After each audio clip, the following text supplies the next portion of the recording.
ఇద్దరు నేతల phone call Polavaram రాజకీయాల్లో చిచ్చు రాజేసింది. సిట్టింగ్ ఎమ్మెల్యే చిర్రి బాలరాజు 100 కోట్లు తిన్నారని కూటమి నేతలే మాట్లాడుతున్నారని మాజీ ఎమ్మెల్యే తెల్లం బాలరాజు అన్నారు. చిర్రికి చిత్తశుద్ధి ఉంటే సిట్ లేదా సిబిఐకు విచారణ కోరాలని సవాల్ చేశారు ఆయన.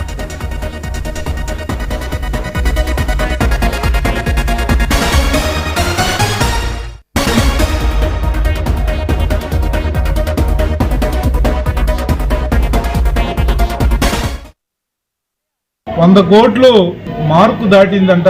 ఇది దేశంలోనే మరి ఒక చరిత్ర, ఇది ఒక కేస్ స్టడీ అని ఆ సంభాషణ బట్టి నేను మాట్లాడుతున్నాను. ఇప్పుడు కూడా ఇలాంటి ఆరోపణలు వచ్చినప్పుడు ఆరోపణలు ఎదుర్కొండే నాయకుడు తన చిత్తశుద్ధిని తను నిరూపించుకోవాలి. ఏదైనా సంస్థ ద్వారా ఈరోజు చాలా వ్యవస్థలు ఉన్నాయి. సిట్టింగ్ జడ్జి ద్వారా, సిబిఐ ద్వారా, ఈడీ ద్వారా. ఇక్కడ ఎవరు కూడా వైసీపీ నాయకులు ఎవరు కూడా బురద చల్లుతా ఉండలేదు. వాళ్ళు కూటమి నాయకుల యొక్క అంతర్గత సంభాషణలోనే వాళ్ళు మాట్లాడుకున్న దన్ను మా వైసీపీ నాయకులకి ఆపాదించడం అది తగదది. అది మీరు తెలుసుకోవాలి.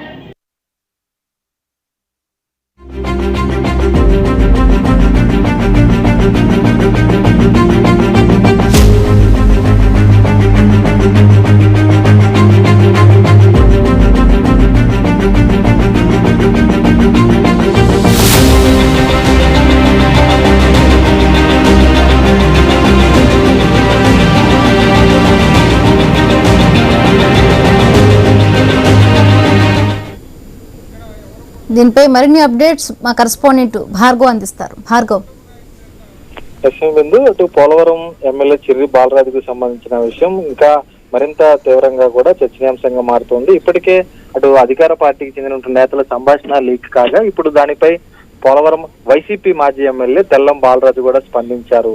ఈ నేపథ్యంలోనే అటు చిర్రి బాలరాజు చేసినటువంటి వ్యాఖ్యల్లో తాను ఏడాది కాలంలో 100 కోట్లు తిని ఉంటే 20 ఏళ్ల పాటు పోలవరం ఎమ్మెల్యేగా పనిచేసినటువంటి తెల్లం బాలరాజు ఎన్ని వేల కోట్లు తిన్నారో కూడా కమిటీలో పూర్తిగా కూడా దాన్ని నిర్ధారించుకోవాలంటూ కూడా పలు స్వతంత్ర దర్యాప్తు సంస్థలకు సంబంధించి విచారణకు తాను సిద్ధమంటూ కూడా చిర్రి బాలరాజు చేసినటువంటి వ్యాఖ్యలపై ఆయన తెల్లం బాలరాజు స్పందించడం జరిగింది.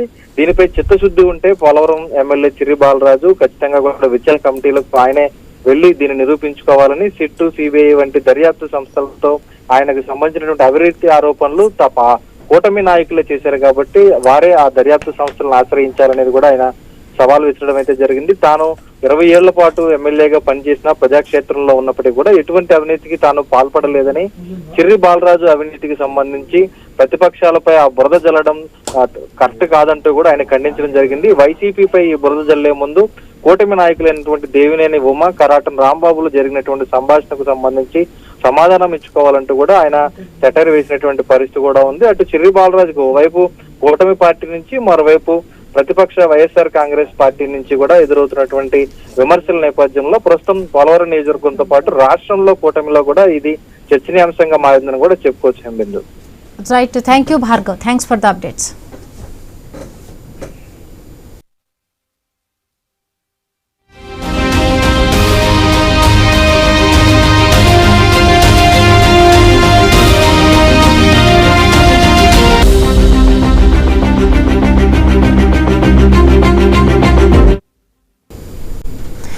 తెలంగాణ సొమ్ము 50,000 కోట్లు ఢిల్లీకి తరలించారు.